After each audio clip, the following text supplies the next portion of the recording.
भजन करने वाले लोग, अहिंसा का पाठ पढ़ाने वाला पुजारी यहां से भेजने वाले लोग, आपने 70 साल में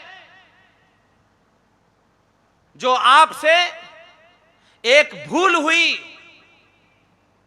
कम से कम पूरे देश के लोगों को, गुजरात के लोगों का धन्यवाद करना चाहिए कि आपने 1947 के प्रायश्चित को 2014 में समाप्त कर दिया।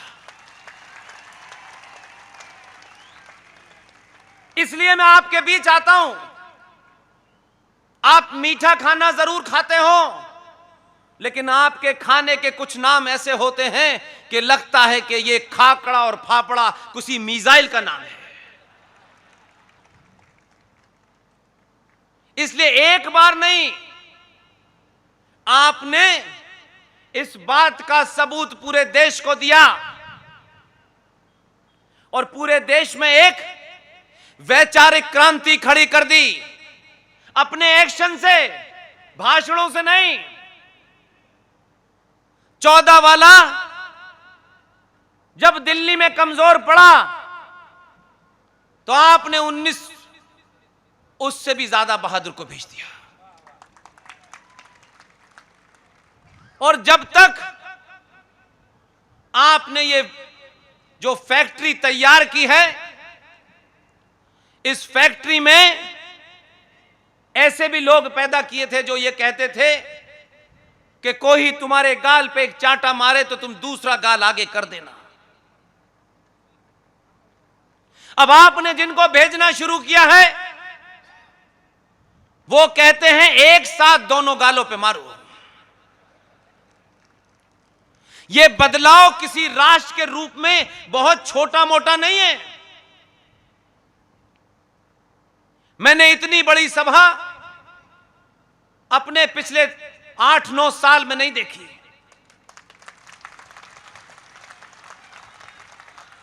मैं कोई बहुत बड़ा सेलिब्रिटी नहीं हूं, मैं कोई नेता नहीं हूं, मैं कोई आपके लिए रियायत की घोषणा नहीं कर सकता।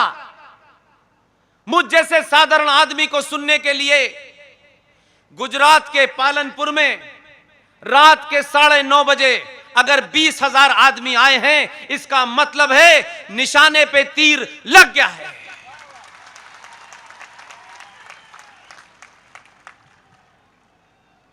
और आपके पास तो समय वैसे भी कम होता है, लेकिन इतनी बड़ी तादाद में माएं, बहनाएं, बेटियां यहां आई हैं। उन सबको मालूम है यहां कोई इंटरटेनमेंट नहीं होने वाला। यहां 700 साल के बाद भारत के सनातनी समाज का पुरुषार्थ जगने का एक मिसाल पैदा हो रही है। आप 700 साल से बोले नहीं, आपने कहा कि सब ऐसा ही चलता रहेगा। यह लड़ाई जो आज उदयपुर में हुई है, यह उदयपुर की घटना, यह दिल्ली में हमारी बहन नुपुर शर्मा को चौराहे चौराहे, गली गली इस्लामिक जिहादी मुसलमान ये चुनौती दे रहे हैं कि हम तन सर से जुदा कर देंगे। ये पागलपन इसलिए है कि उनको ये समझ में आने लगा है कि लोगों को सच्चाई पता चल गई है। ये सच्चाई 1400 साल से छुपाई जा रही थी। इसलिए हमारी और आपकी जिम्मेदारी सिर्फ फेसबुक तक नहीं है। संचार क्रांति के इस दौर में इससे विचारों का आदान प्रदान हो सकता है। आपकी कोई अच्छी बात है, सेकंडों में दुनिया में पहुंच जाती है। मैं कोई बात कहता हूं, सेकंडों में दुनिया में पहुंच जाती है। इसका इस्तेमाल सिर्फ इतना ही है, यहां से खड़े होकर के इस्लामिक जिहाद का सामना नहीं किया जा सकता। इस्लामिक जिहाद जिसने पारसियों के देश को कई सौ साल पहले तलवार के जोर पर बदला और वो पर्सिया आज ईरान हो गया, इस्लामिक मुल्क हो गया, उसमें एक जिहादी पागल आयतुल्लाह खुमैनी जो लोगों की गर्दन पर इनाम रखता था, ऐसे पागल पैदा हुए। ये सीरिया, ये लीबिया, ये जितने कंट्री आप देख रहे हैं 56, ये सब तलवार के जोर पर लोगों ने या तो अपना देश छोड़ दिया या कन्वर्ट हो गए। और उनको यह लग गया कि हम तलवार से डरा सकते हैं, 10 लोगों को मारेंगे, दिल्ली में दंगा करेंगे तो हिंदुस्तान का सनातनी प्रतिकार नहीं करेगा, खामोश हो जाएगा। इसलिए आपने 2014 में सरकार बदली है, अभी राष्ट्र का बदलना बाकी है। इसलिए मैं हूं, RSN सिंह हो, सुशील पंडित हो, ललित अंबरदार हो, प्रोफेसर कपिल कुमार हो, अंकुर शर्मा हो, नीरज अत्री हो, ये तमाम सारे लोग बार बार आपको रोज सुबह से लेकर शाम तक, क्योंकि आपके समाज में, हमारे साहित्य में हमको यह बताया गया है कि सनातनी समाज किसी भी विवाद के ऊपर हमेशा शास्त्रार्थ करता था। किसी पे विवाद हो जाता था, खुले में शास्त्रार्थ होता था। आप अपना तर्क रखिए, वो अपना तर्क रखेंगे, जिसका तर्क सही होगा वही जीतेगा। ना उसमें किसी की कास्ट देखी जाएगी, ना अमीरी गरीबी देखी जाएगी। लेकिन वो दौर समाप्त हो गया। लेकिन आज भी आप उसी दौर में जी रहे हैं। आज शास्त्र नहीं है, आज शास्त्रार्थ नहीं हो रहा, आज शस्त्रों से मामला तय हो रहा है। अगर शस्त्रों की भी बात करें तो अपने पूर्वजों का इतिहास उठा के देख लीजिए। कोई ऐसा नहीं है माई का लाल जिसने हमारे पूर्वजों को हराया हो। ये झूठा इतिहास लिखने वाले लोग अलीगढ़ से लेकर के आगरा तक, मेरठ तक सत्ताओं के दलालों ने पिछले 70 सालों में भारतीय इतिहास को अपने आकाओं को खुश करने के हिसाब से लिखा। हमारे बच्चों ने और हम सब ने वही इतिहास पढ़ लिया, इसलिए कि हमारे पास कोई दूसरा तरीका नहीं था कि हम अपने पूर्वजों को जान सके। इसलिए उसी इतिहास को पढ़ा और जनरेशन से जनरेशन ऐसे ही इसमें निकल गई। 2022 में आज शायद हम एक नारा बहुत पहले सुनते थे, 3-4 साल पहले, और ये हमको बोध नहीं था, क्योंकि हम अपने तमाम पुरुषार्थ के जितना भी साहित्य था, जितने भी शास्त्र थे, जितने भी शस्त्र थे, उनको छोड़ दिया हमने और हम एक अंधी दौड़ में शामिल हुए। इसलिए आज भी 2022 के भारत में पढ़ाया जाता है और वो किताब आज भी पढ़ाई जाती है, और हमारे बच्चे IAS बनने के लिए, IPS बनने के लिए, PCS में जाने के लिए उस गलत किताब के अंदर झूठा इतिहास पढ़ के ही पास हो रहे हैं। किताबों में क्या लिखाया गया उसकी हमें चिंता है, लेकिन हमने अपने घर में कभी सही बात नहीं बताई। हम अपने घर में चाचा नेहरू का जिक्र करेंगे, सुभाष की बात करेंगे, लेकिन आखिर में सुभाष बनने, सावरकर बनने की बात नहीं करेंगे।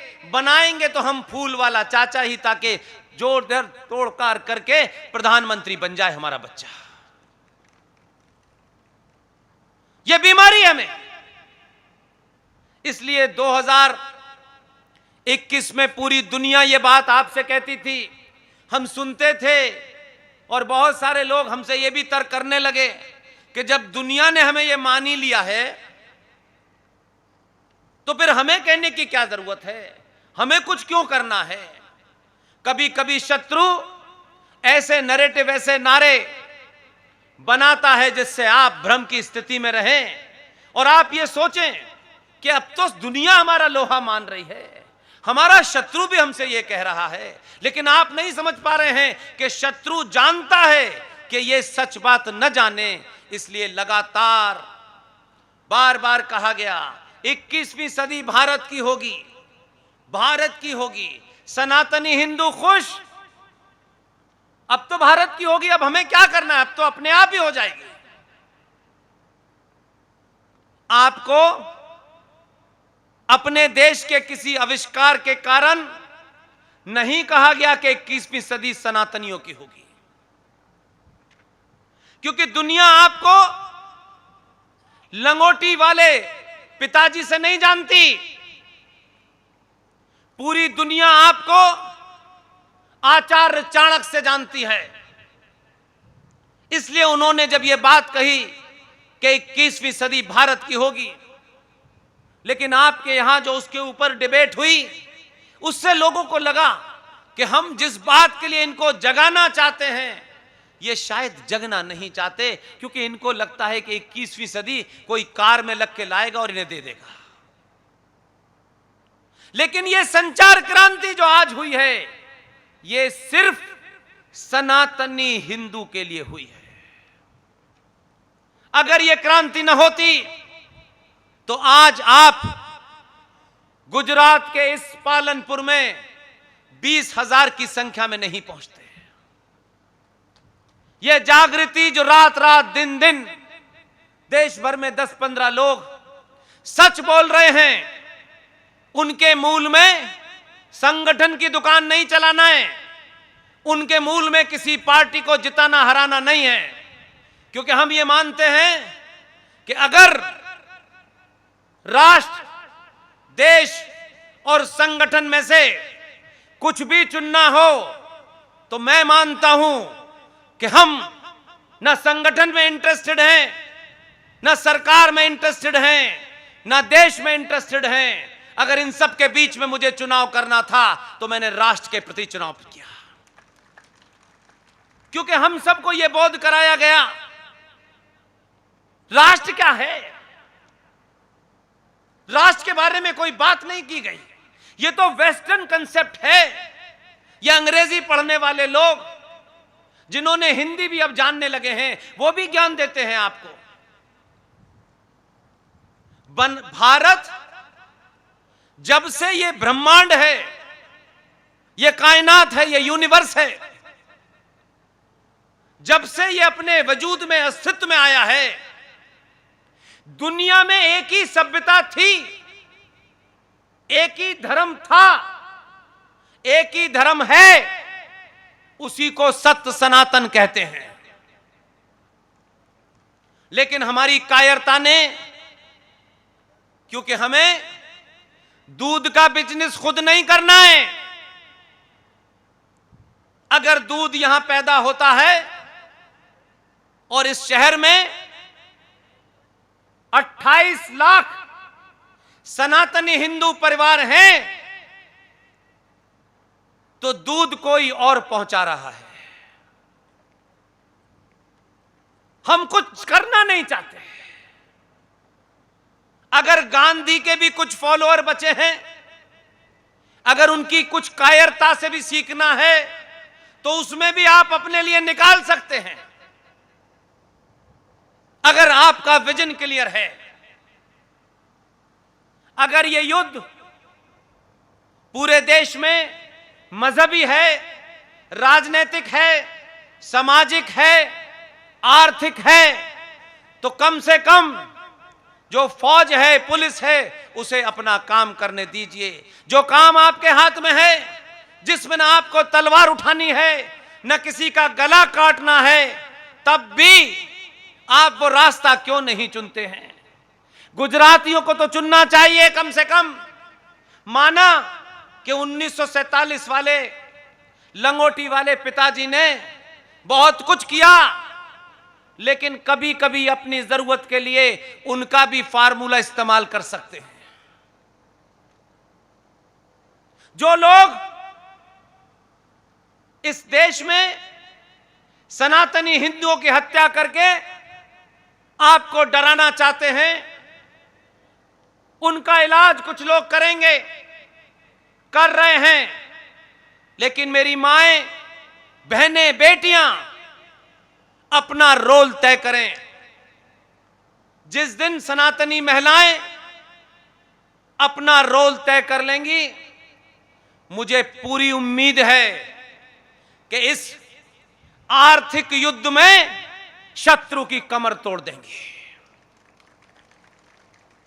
उनको बोध नहीं कराया गया, उनको सिर्फ कथावाचकों की कथा सुनने के लिए भेज दिया हमने।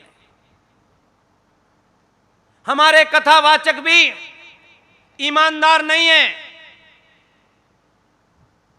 वो भी शत्रु का बोध नहीं कराना चाहते आपको, क्योंकि उनकी दुकान भी दुबई से चलती है, इसलिए वो भी आपको एक नई कहानी सुना रहे हैं। इसलिए मैं कहता हूं कि आज 2022 के भारत में कोई अगर मूर्ख बना रहा है आपको, तो इसका मतलब है कि अब अभी भी जागना नहीं चाहते। ऐसे बहुत सारे कथावाचक हैं इस देश में, जो कथा तो भगवान मर्यादा पुरुषोत्तम राम की सुनाते हैं, भगवान कृष्ण का उसमें जिक्र करते हैं, देवी देवताओं का जिक्र करते हैं, और इस देश की भोली भाली माओं को, बहनों को, बेटियों को, जो ज्यादातर संस्कारी होती हैं, धार्मिक होती हैं, जीवन के बहुत सारे हिस्सों से उनका कोई लेना देना नहीं होता, ऐसी बहनें, ऐसी माएं उन कथाकारों की कथाएं सुनती हैं, और वो कितने शातिर और शुरूढ़ हैं, देखते रहते हैं कैसे भावुक बनाते बनाते माएं बहनें जब उनके आंसू आने लगते हैं, वो मर्यादा पुरुषोत्तम राम के पैरों से इतने छाले निकालते हैं, माता सीता के इतने आंसू टपकाते हैं कि जब तक हमारी मां बहन भावुक होकर रोने न लगे तब तक उनकी कथा पूरी नहीं होती। लेकिन ये कथा सुनाते सुनाते वो भावुक मां, वो भावुक बेटी उसी भावुकता में अपने एजेंडे को चलाते हैं, और मर्यादा पुरुषोत्तम राम की कथा सुनाते सुनाते उसमें अली भी आ जाता है और मौला भी आ जाता है। किसी और को बेवकूफ बनाने की कभी इनकी हिम्मत नहीं हुई कि चंदा वहां से भी लेना है। कोई क्षेत्र ऐसा छोड़ा है क्या हमने जिसे हम कहें ये पवित्र है, ये शुद्ध सनातनियों का है? हमने हर चीज में मिलावट कर दी है। और हम किससे उम्मीद कर रहे हैं, किन से उम्मीद कर रहे हैं? हम किसी से निजी दोस्ती है, कोई निजी तौर पे कोई इंडिविजुअल अच्छा हो सकता है, उस इंडिविजुअल की गारंटी 1400 साल पुराने उस मजहब की कोई नहीं ले सकता। कोई एक आदमी होगा अच्छा अपने जीवन में, आपके निजी संबंध होंगे, आपसे हो सकता है वो उसका रिश्ता ठीक हो, लेकिन एक आदमी का रिश्ता राष्ट्र के रिश्ते की गारंटी नहीं ले सकता। इसलिए आज समस्या ये नहीं है कि शत्रु रोज आपको अपने होने का एहसास कराता है। मुझे 24 घंटे से ज्यादा हुए हैं, उदयपुर से मैं यहां पहुंचा था, और यहां पहुंच के शाम के 6 बजे मैंने वो खबर सुनी। अब उसको पकड़ लिया गया है, फिर कानून आएगा। कानून में तो बड़े सारे लोग आज तक फांसी नहीं चढ़े। अगर कानून में खामी है और राष्ट्र बचाना है तो सवाल खड़ा करिए, जिसने सरेआम अपनी मजहब की प्रेरणा से, किताब की प्रेरणा से जिस किसी की भी हत्या की है, उसको 24 घंटे के अंदर पकड़ा नहीं जाना चाहिए। अगर पकड़ में भी आ गया है तो गोली मार देनी चाहिए। अगर डर से ही यह देश बचता है, इस राष्ट्र की सुरक्षा अगर इस देश के आताताइयों में, देश के गद्दारों में डर से ही पैदा होती है, तो गोली मारने का डर अच्छा है।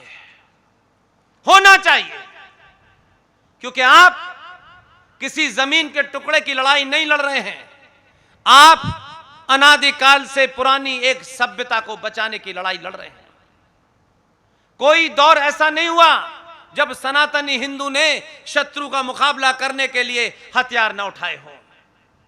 हां, यह इतिहास है हमारा कि हमने आज तक किसी की गर्दन पे तलवार रख के नहीं कहा कि अपना मत बदल लो, नहीं गर्दन काट देंगे।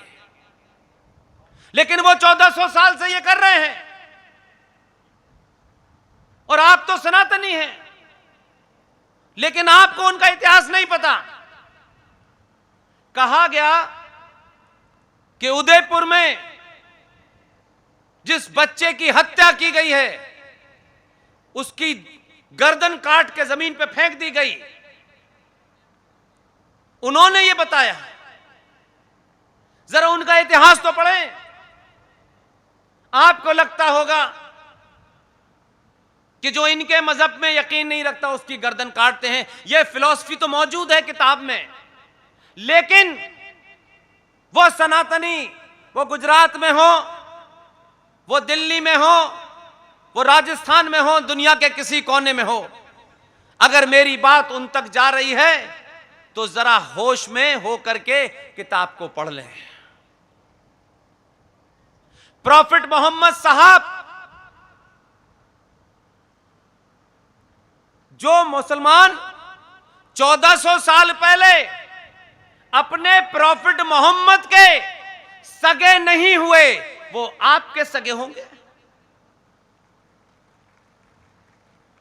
ये कोई आपको लगता हो कि मार काट का मामला आज है? प्रॉफिट मोहम्मद साहब के दामाद इमाम अली की हत्या मस्जिद में मुसलमानों ने गर्दन काट के की थी। प्रॉफिट मोहम्मद साहब की बेटी अली की पत्नी फातिमा की हत्या उनके घर में आग लगा करके मार के की थी। प्रॉफिट मोहम्मद के नवासे अली के बेटे, फातिमा के बेटे हसन और हुसैन करबला के मैदान में गला रेत करके, कलमा पढ़ के, नारे तकबीर अल्लाह अकबर के करके उनकी गर्दन काटी गई थी। वहां कोई आरएसएस का रामलाल श्यामलाल नहीं गया था। इस्लाम का पहला खलीफा अबू बकर, दूसरा उमर,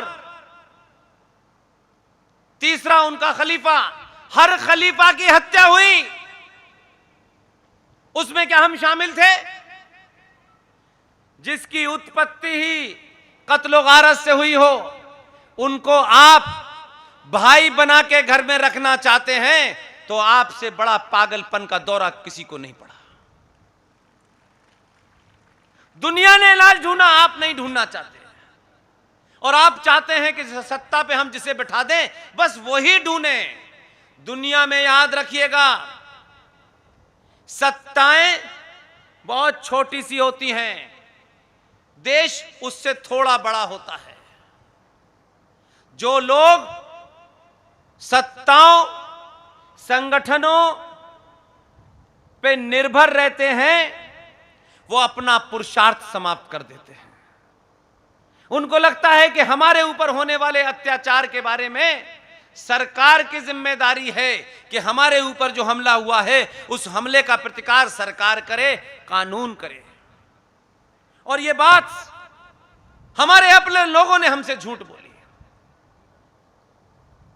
साहित्यकारों ने झूठ बोली, हिंदुओं के ठेकेदारों ने झूठ बोली, और ये सिलसिला बंद नहीं हुआ।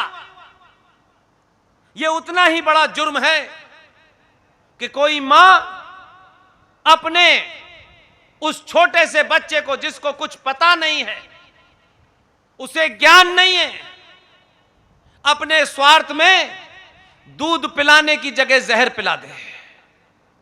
यह इतना बड़ा जघन्य अपराध हुआ है, और हमारे साथ ही हुआ है। इसलिए मैंने शुरू में कहा, लालच मनुष्य के जीवन की पहली वो सीढ़ी है कि जब आप में लालच पैदा हो जाता है, मुझे कुछ मिल जाएगा, मुझे कुछ अन्याय सह के कुछ मिल जाएगा, ये लालच आपके अंदर शत्रु बोध समाप्त करती है। ये लालच आपके अंदर उस चीज को प्राप्त करने की लालसा में कायरता पैदा करता है, और एक कायर समाज अपनी उस तथाकथित मनोकामना को पूरा करने के लिए समझौतावादी हो जाता है। और समझौता करने वाले लोग शत्रु के साथ लड़ते नहीं हैं, रास्ता ढूंढते हैं कि इस शत्रु से बचने के लिए कौन सा रास्ता किया जाए। कुछ लोग अपनी बेटियों की शादी करके वो रास्ता ढूंढ रहे हैं, कुछ लोग उसका प्रतिकार कर रहे हैं। यह युद्ध तलवार से लड़े जाने वाला नहीं है। सनातनी हिंदू बौद्धिक रूप से उसको अपंग बनाया गया है। दूसरे का कोई मर जाए तो हम उसकी चिंता करते हैं, लेकिन हम इतनी घिनौनी राजनीति में, इतनी छोटी मानसिकता में फंसे हुए हैं। शर्मा जी के घर में आग लगेगी तो वर्मा जी क्यों जाएंगे? वर्मा जी के घर में आग लगेगी तो यादव जी क्यों जाएंगे? और हर एक के घर में एक दिन आग लगनी है, यह तय है। अगर आप इस बीमारी से बाहर निकल गए होते तो अगर किसी के इस पूरे शहर में अगर यह खबर पता चल जाए कि रात के 2 बजे किसी इलाके में जिहादियों ने आग लगा दी है, 5.5 करोड़ इस राज्य की जनसंख्या है। आपके अकेले इस शहर की जनसंख्या 31 लाख है।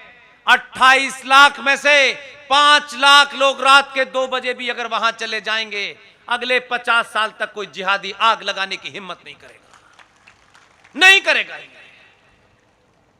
इसलिए मैं आपके सामने जो चुनौतियां हैं उसका जिक्र इसलिए करना चाहता हूं। यह अगर मैं नहीं करूंगा तो मुझे लगेगा कि जिस मकसद से मैं आया हूं वो पूरा नहीं होगा। आज आपके सामने ऐसी चुनौतियां आपकी कायरता के सामने खड़ी हो गई हैं कि आज अगर आप आज नहीं लड़े, आज मतलब आज 100 साल नहीं, 50 साल नहीं, जो स्थिति है, जो मुझे दीवार पे लिखा नजर आ रहा है, मुझे सिर्फ यही मेरी चाहत है कि वो आपको भी नजर आए। जो मैं देख रहा हूं, इसलिए मैंने सोच समझ करके कर्नल RS सिंह, सुशील पंडित और मेजर जनरल GD बख्शी के कहने से सुख सुविधाओं वाला अपना जीवन छोड़ा मैंने, क्योंकि मैं उस सत्ता और व्यवस्था को जानता हूं, उस फिलॉसफी को जानता हूं। इसलिए मुझे रात में नींद नहीं आती है, मुझे नींद उड़ जाती है मेरी। मैं रात के 2 बजे भी कुछ लिखने लगता हूं और सोचता हूं कि कल कहां मुझे जाना है, वहां मैं ये बात बोलूंगा, क्योंकि उसके बोलने के मूल में मेरा अपना स्वार्थ नहीं होता, स्वार्थ सिर्फ राष्ट्र होता है। इसलिए मुझे नींद नहीं आती है। मुझे मकान की चिंता नहीं है, मुझे कार की चिंता नहीं है। इत्तेफाक से ये दोनों मेरे पास नहीं है। मुझे लगता है बहुत इस भारत राष्ट्र के पास 10 से 15 साल का समय बचा है। हो सकता है आपको लगे यह आदमी शायद पागल हो गया है, हमें डरा रहा है। नहीं, मैं नहीं डरा रहा। यह 10-15 साल से ज्यादा का समय नहीं है। हम सिर्फ भाग रहे हैं, जिंदा रहने के लिए रास्ते ढूंढ रहे हैं, उसके बाद भी जिंदा नहीं रह पा रहे। इसलिए मैंने 1935 की घटना का जिक्र किया, लाहौर की बात बताई। और यह बात मैं किसी तथ्यों पे कह रहा हूं, अगर हम जागरूक होते तो यह मुमकिन नहीं है। एक सभ्य समाज अपने ही किसी भाई और बहन के बारे में, वो इस भारत के किसी कोने में रहता हो, उसका रंग क्या है, उसकी जाति क्या है, उसका स्तर क्या है, वो कौन सी भाषा बोलते हैं, लेकिन अगर वो सब सनातनी एक अपने आप को